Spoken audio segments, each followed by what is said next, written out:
Welcome to another episode, everyone. High Desert State Prison. Extremely volatile, extremely dangerous. Tim from Hoover. Extremely volatile, extremely dangerous. The two, well, they did not really mix. Tim from Hoover was on the yard in High Desert State Prison. And he came well equipped, well-mannered, and with a reputation. Now, he was well respected on the street and on the yard and in his faction.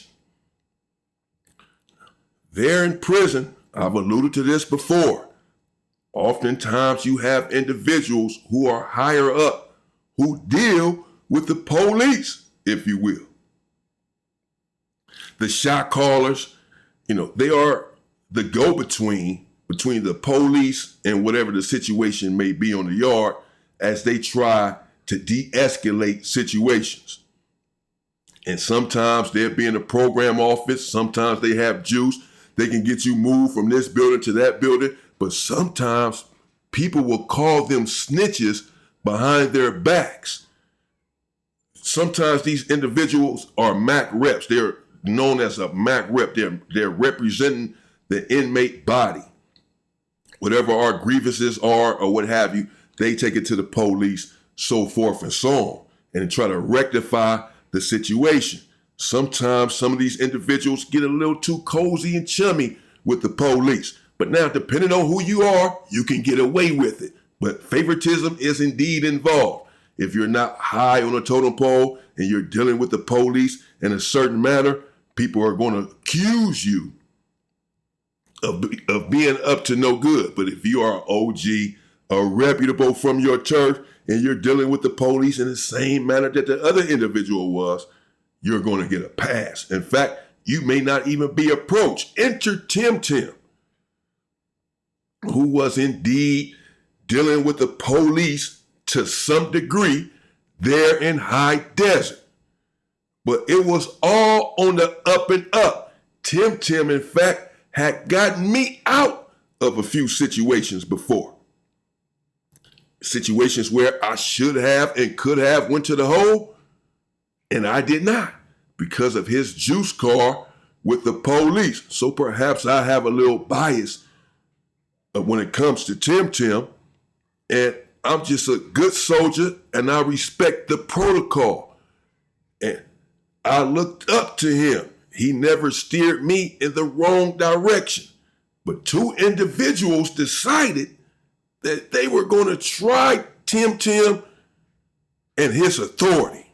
Well, they decided to question his dealings with the police. Now, again, this has a propensity to go down there in prison. When you're dealing with the police, some may call it hate.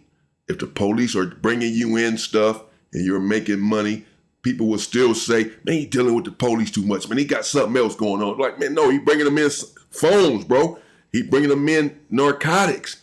They're making tens of thousands of dollars. You know what's going on, man? Stop hating. But then someone, nah, man, he must be snitching. How you snitching to a police? That's dirty. He's breaking the law. But this is how it goes oftentimes in prison. You have the haves and then you have the have-nots. And if you have not, well, you want that of which those who have. You want that. And oftentimes you will go to any degree to get it. A non-affiliate was in a program office one time. And he saw Tim in there hanging around with the police in the program office. Now, Tim had went in there to take care of some business and get one of the homies out of the hole, but he was working for all of the blacks on the yard, which is why he had the respect that he had on the yard from the brothers. This non-affiliate, having just hit the yard not too long before, doesn't necessarily know who Tim is. All he knows is that this individual is in the program office and the police are laughing and he's laughing too. So he finds out that Tim is from Hoover.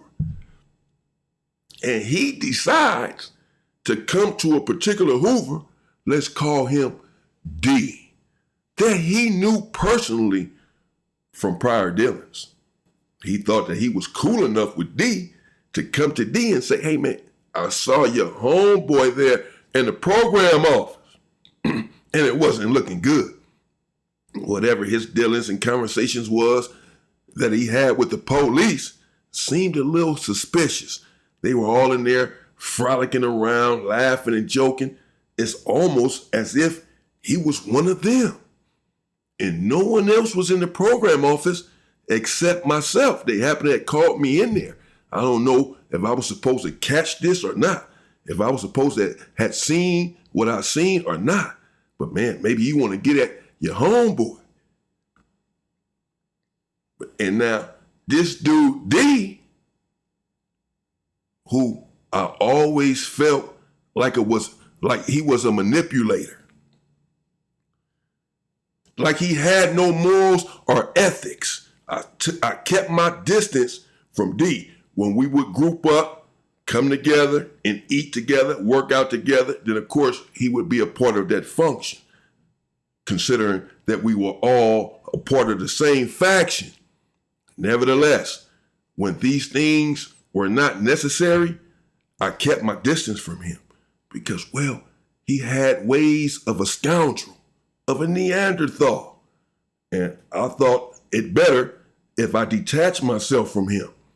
Now, D clearly had a problem with Tim and Tim's authority. So when his non-affiliate brings this information to him, that Tim is in the program office frolicking around with the police, D senses an opportunity to confront Tim. He feels like now he has evidence against him. They've had a run-in or two on the yard prior, but it was eventually resolved. Clearly, D was still holding some sort of animus towards Tim. So he approaches Tim and he tells Tim, bro, I heard that you was in the program. Now I know that you're the MAC rep and that you be in a program office talking and conversing with the police. You have to get along with them to some degree because of your job.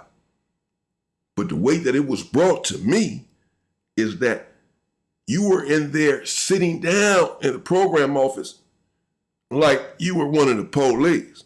You were all chummy. This went on for some time. You all were having conversations. When an individual came in, the conversations turned to whispers. What was this all about? Tim, well, he immediately exploded. Said, bro, you questioning me? You questioning my groove? You questioning my gangster? You questioning who I am? You accusing me of being a part of the po-po? D starts to backtrack some, but he's at the same time, he's standing on it. He's saying, bro, I just want to know what was going on. I'm not saying that you was a snitch. This is where the backtrack is coming in somewhat, but he's saying, I have a right to ask what was going on. Tim said, no, you don't have a right to ask me nothing, bro. Now, D, he's from Hoover, but he's not a main character of any sort. He's not a Tim. He's not on Tim's level whatsoever. And in fact, he has skirted accountability on the yard more than once. He's really hanging on by a thread. Tim, incensed, irate, immediately runs to my cell, bangs on the door. I'm sitting there, I'm watching TV. I remember this as if it was yesterday. And he was upset and he was pissed. He said, hey, check it out, group, check it out. I'm like, what's up, bro? And he run it all down. That a non-affiliate then approached D with this information, and now D then approached him. So I said, oh man, that's all bad. He questioning you? He like, yeah, bro, he questioning me. The non-affiliate got this dude questioning me. How you gonna let a non-affiliate come inside of the car and question one of the homies? So I told him, I said, nah, man, that's not right. D was supposed to attack the non-affiliate right on the spot. I understand that the non-affiliate called himself bringing information that's vital to our survival. If he thinks that this dude is a snitch, he thinks that he's doing the right thing. But no, you're not. You have to mind your business. You just hit the yard. You don't know what's going on because look what didn't happen. You're talking about an OG prone to violence. You don't know what you're getting yourself into. This is why you stay out of stuff. If he was a snitch, he would not be on the yard. He would have already been dealt with. He wouldn't have the respect that he has on the yard. And D knows better as well. To accept, digest, and absorb this information from an outsider, and then approach the homie with the information that was conveyed to you by someone who has no business with how we conduct our business. You were supposed to attack him. So now I'm upset. Yes, you can say that I'm a bit protective of Tim, though he doesn't need my protection. There's a reason that he came straight to my cell to let me know what had just transpired. He knows that I'm going to be on his side. And I immediately let him know. I said, let the homies know. Everybody come out tomorrow. We're going to go over this. We're going to have a conversation about this. Yeah, that's what happened. We all came out. And we went over this. We grouped up. Yeah. I said, well, D, you out of pocket.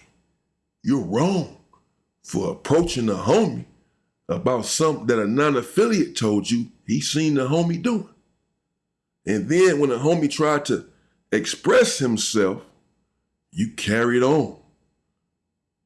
You didn't want to resolve it. He began to get a little pumped up, if you will. Huffing and puffing out his chest saying, bro, if somebody is telling me that someone is doing something that they're not supposed to be doing, what am I supposed to do as a man, as a gangster? You're not supposed to do that. This dude is not supposed to be able to come and tell you this about a real gangster. But you're not listening. You're not getting it. So the decision was made behind D's back to remove him from the yard and the non-affiliate who brought him this sort of information. No hesitation was involved and no time was wasted. Since D had made his own bed and it was now time for him to lie in it. Yes, I had plenty to do with the outcome. In fact, if I would have said that D was not wrong, that he's good, that would have been it. This is why Tim came to me, to make sure I was on his side with this whole get down. Because of all of the whispers that was going on behind his back about what's going on in the program office between him and the police. But I let him know in no uncertain terms, explicitly, that I had his back. And that it was time to attack and remove the toxic, the cancerous beings that is D and his non-affiliate. Later on in the week, 2 or 3 days later, D was on the yard with the non-affiliate. And we all began to smile. We said, we can kill 2 birds and 1 stone. We can attack both of these individuals and remove them from the yard immediately. Why? Well, for questioning Tim Tim. It's just that simple. We didn't agree with that. And we didn't agree with how D handled the situation. I didn't agree with how the non-affiliate handled the situation. I wanted them both gone. People were designated to attack the non-affiliate and to attack D. And they were chomping at the bit. No one hesitated. Also feeling like they were in the wrong and needed to go. When the yard let out 2 or 3 days later, after everything was planned out, the attack was planned out to get them both together if possible, and to brutalize them. The yard opened up. The people who were designated to attack D and the non-affiliate with weapons in tow, without mercy. They stabbed them, they beat them, they kicked them, they got them on the ground. Yes, even another Hoover was treated just like this because people felt like he had went against the protocol and that he had to go. That he's the type that will challenge a homie for an op or a non-affiliate. That he will go with what they say instead of with what we say. A traitor. A hypocrite. A marked man. Brutalized. On the ground. Bleeding. And without mercy, the attack continued. Until it stopped. And he was carried off of the yard. And the non-affiliate, his cohort, his boy, was also brutalized and carried off of the yard, bleeding, leaking with multiple stab wounds, having, I believe, learned a valuable lesson to mind his own business when behind those prison walls. Right or wrong, it could even be that what he had some validity to it. Or what he said, his position on Tim Tim. And that doesn't really matter. What mattered was everyone felt like he had no place bringing this to another Hoover, because if he's wrong, then he could put a target on another Hoover's back for something that is not correct. This rendered him in complete violation, and he was dealt with, along with D, without mercy. Such is the politics in prison. The only way to deal with that, of course,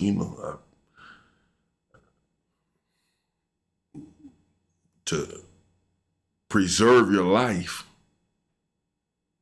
the only way to stay out of nonsense in politics is to stay out of prison. That's it. Because if you go in there, there are no guarantees. You got people hating on you. You got people calling you out for whatever reason. Sometimes for no reason. Sometimes you may bring it on yourself. If you're dealing with the police, even if it's on the up and up, somebody's going to have something to say about it. That's the bottom line. There are individuals in there who believe that you should not deal with the police no matter what and no matter who you are. And again, depending on who you are, you can get away with it. I've seen many individuals, reputables from their respective hoods, who were in there dealing with the police and was getting away with it. And then people of lesser stature deal with the police a tenth of what these individuals did and are violently removed from the yard. Crazy work. Stay free, people.